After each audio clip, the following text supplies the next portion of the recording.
सामीन आज मुझे कुछ परिंदों के हवाले से और कुछ इंसानी रिश्ते जो परिंदों के साथ एक निस्बत रखते हैं, इस हवाले से थोड़ी सी बातें आपसे शेयर करनी है। अगर हम बात परिंदों से शुरू कर लेते हैं कि परिंदे इस दुनिया में खूबसूरती का एक बहुत अच्छा मज़र है। अगर हम बचपन से बात को शुरू कर लें तो आपको पता है कि हमारे बचपन में हम अपने पेरेंट्स से और ग्रैंड पेरेंट्स से जो कहानियाँ सुना करते थे, उसमें कौवे और चिड़िया की कहानियाँ जो होती हैं वो बहुत शामिल होती थी।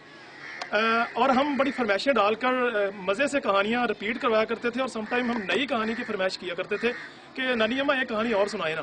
तो वो जो हमने किस्म किस्म की कहानियाँ सुनी हुई हैं, वो कहानियाँ दिलचस्प हो सकती हैं, लेकिन उन सब का जो खुलासा, समरी और जो थीम होता था वो आखिर पे एक ही निकलता था कि हर कहानी के आखिर पे जाके कौवा जालिम निकलता है और चिड़िया मजलूम निकलती है। हम इन कहानियों को सुनते सुनते बड़े हो जाते हैं और हमें बड़े होने के बाद कुछ रिजेम्बलेंसेस, कुछ मुशाबहतें जो हैं वो मिलती नज़र आती हैं। मसलन अगर मैं आपको अपनी फीलिंग्स बताऊं तो मुझे हमेशा चिड़ियाँ और बेटियाँ जो हैं वो एक जैसी ही दिखती हैं। दोनों मासूम सी होती हैं, बेजुबान सी होती हैं। आपको पता है कि जब हम छोटे होते हैं तो हम चिड़ियाँ पकड़ने का खेल खेला करते हैं। तो हम इस लिहाज से कुछ अजीब लोग हो जाते हैं कि हम बचपन में चिड़ियाँ पकड़ते हैं और बड़े हो जाते हैं तो हम जो है अपनी बेटियां हम उनको मसलते हैं। मैं अगर गैरों की बात नहीं करता, मैं अगर अपने घर की बात करता हूं तो हम बाप बन चुके होते हैं, लेकिन बाप बनने के बाद भी हम बच्ची को बिल्कुल चिड़िया समझ रहे होते हैं। मेरे इस बात के दो रुख हो सकते हैं, पॉजिटिव भी हो सकता है और नेगेटिव भी हो सकता है कि आप अपनी बच्ची को चिड़िया की तरह खूबसूरत भी समझते हो, चिड़िया की तरह उसको मासूम सा भी समझते हो, लेकिन माजरत के साथ चिड़िया की तरह आप उसको बेजुबान भी समझते रहते हो। बच्ची बड़ी हो जाती है और आप उसकी ज़िंदगी के बड़े बड़े फैसले चिड़िया समझ के, उसको एक बेजुबान मखलूक समझ के अपने हाथ में रखते हो। उसके फैसलों का रिमोट कंट्रोल कभी आप अपनी बच्ची को देना पसंद नहीं करते। अगर गराना गुजरे तो एक तलख सी मिसाल पेश कर देता हूँ। क्या ये हकीकत नहीं है कि हमारे मुआशरे में आज भी बच्ची की, बेटी की शादी का फैसला उसको पूछे बगैर ही कर दिया जाता है, उसकी शादी उसे पूछे बगैर ही हो जाती है।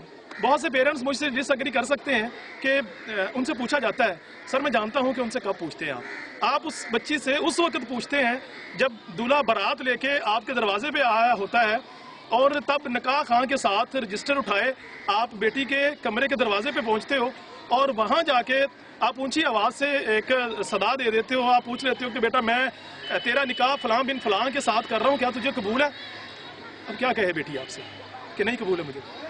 ये वक्त पूछने का नहीं था, पूछने का वेला तो आप कब का गुजार चुके हैं। जिस दिन आपने बात शुरू करी थी उस दिन उस बच्ची से भी पूछना था, उसकी प्रोफाइल जिससे आप उसकी नथी कर रहे हो, उसको जिसके साथ उसने लाइफ गुजारनी है, उसकी प्रोफाइल उस दिन उस बच्ची के सामने रखते, उसको भी पता चलता कि जहां मैंने ज़िंदगी गुजारनी है, आया ये मेरा मैच बनता है या मेरा मैच नहीं बनता है। अब वो बेटी है, वो आज भी चिड़िया है, उसने आपको डिसएग्री नहीं करना इस वक्त भी, उसने आपको ये नहीं कहना कि मैं आपके इस फैसले से डिसएग्री कर रही हूँ, लेकिन आपके पूछने का ये वक्त नहीं है। इसे पूछना नहीं कहते साहब, इसको मैं क्या अब इसको कहूँ कि आपने रस्म दुनिया निभाई है। बस ये हमारे माशरे के आज के सुलगते हुए मसाइल की एक जड़ है कि आप अपनी मर्जी कर लेते हो इस वजह से कि बच्ची ने बोलना नहीं है, और फिर पूरी ज़िंदगी वो एक जो मिस मैच उसका होता है वो उसका खमियाजा भुगतता है वो बच्चा और बच्ची, और फिर उनकी ज़िंदगी चंद महीनों के बाद या चंद सालों के बाद आखिर उसका जो नतीजा रिजल्ट निकलता है वो एक खौफनाक तलाक की सूरत में जाके निकल जाता है। सर अगर आप इसके पीछे जाएं कि ये तलाक क्यों हुई, तो क्यों नहीं उनकी बनी, तो उस और वजहों में एक वजह उसकी ये भी निकल आती है जनाब कि आपने उस बच्चे की रजामंदी को मद्देनजर नहीं रखा था।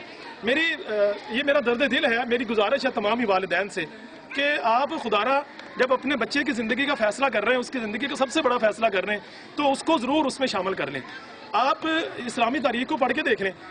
नबी करीम सल्लल्लाहु अलैहि वसल्लम की जो शादी है हज़रत खदीजा रज़ी अल्लाह तआला अन्हा के साथ, जो हमारी कायनात के मोमिनों की जो माँ है, हमारे लिए वो एक माँ की हैसियत रखती हैं। नबी करीम सल्लल्लाहु अलैहि वसल्लम की पहली बीवी जो ज़ौजा मोहतरमा है, आप उनको देख लेते हो तो आपको पता है कि ये शादी कैसे होती है। ये اس کا میسج جو دیا گیا تھا، آج کی زبان میں کہوں پرپوزل جو آئی تھی، وہ حضرت خدیجہ رضی اللہ تعالیٰ عنہ کے اینڈ سے آتی ہے. جب آپ ان کا سامان تجارت لے کے گئے تھے تو ان کی ایمانداری سے، آپ صلی اللہ علیہ وسلم کی ایمانداری سے متاثر ہونے کے بعد تو انہوں نے اپنا جو پیغام نکاح تھا وہ اپنی فرینڈ کے ہاتھ آپ تک پہنچایا تھا. تو آپ ذرا سوچیں، کیا آج کے دور میں بھی یہ ممکن ہے کہ بچی اپنے منہ سے بول کے کہہ سکے کہ میں فلاں جگہ پر انٹرسٹڈ ہوں یا فلاں میرا میچ ہے، آپ وہاں پر آپ بات چلا کے دیکھ لیں، وہاں پر اگر ہو جائے میری یہ زندگی ایک بڑا فیصلہ ہو جائے. آج بھی اگر بچی بولتی ہے تو ہم اس کو انسان سمجھنا اس کو جو ہے ہمیں گراں گزرتا ہے. ہم کہتے ہیں یہ تو چڑیا ہے، اس نے تو بولنا ہی نہیں تھا، یہ کیوں بولی ہے. اور میں وہ لفظ بولنا نہیں چاہتا، ہم بچی کو ایک بے حیا یا اس سے بھی ایک اگلا لفظ ہے، ہم بچی کو وہ تک کہہ جاتے ہیں کہ گویا پھر ہم کہتے ہیں ہماری تربیت میں کہیں کمی رہ گئی ہے کہ ہماری بچی جو ہے یا بچہ ہم سے ڈس ایگری کر گیا. سر واقعی آپ کی تربیت میں کمی رہ گئی ہے. اگر آپ کو لگتا ہے کہ آپ کا بچہ آپ کی بچی ڈس ایگری کرنے جا رہا ہے آپ سے، تو سر وجہ یہ ہوئے گی کہ آپ نے جس دن سے اس کو انگلی پکڑ کے چلنا سکھایا ہے، آپ نے اپنی بچی کو اپنے بچے کو ٹائم ہی نہیں دیا. آپ نے کتنے ہی دن، کتنے ہی مہینے، کتنے ہی سال اس کے بغیر ہی گزار دیے ہیں. تو جب آپ نے ایک بڑا گیپ اپنے اور اس کے بیچ پیدا کیا ہے، آپ نے وقت نہیں دیا ہے اس کو، آپ اپنے بچے کے اس لحاظ سے مجرم بن جاتے ہو کہ آپ اس کو وقت نہیں دیتے ہو. تو اب اس نے اپنی زندگی کے بڑے فیصلے پھر خود ہی کرنے ہیں. خدا را اس پہ سوچیں، اپنے بچوں کو پراپر وقت دیں. کہتے ہیں نا کہ جب بچہ اتنا بڑا ہو جائے کہ اس کا اور اس کے بیٹے کا اور باپ کا جوتے کا سائز ایک ہو جائے تو اسے اپنا دوست بنا لینا چاہیے. آپ اپنے بچوں کو اپنا دوست بنائیں تاکہ وہ ہر معاملہ اپنے ساتھ شیئر کریں اور زندگی کے بڑے فیصلے آپ سے مل کے کریں. پھر آپ کو بھی مزہ آئے گا اور اس کو بھی اپنی لائف گزارنے کا مزہ آئے گا. آپ سب کا بہت شکریہ.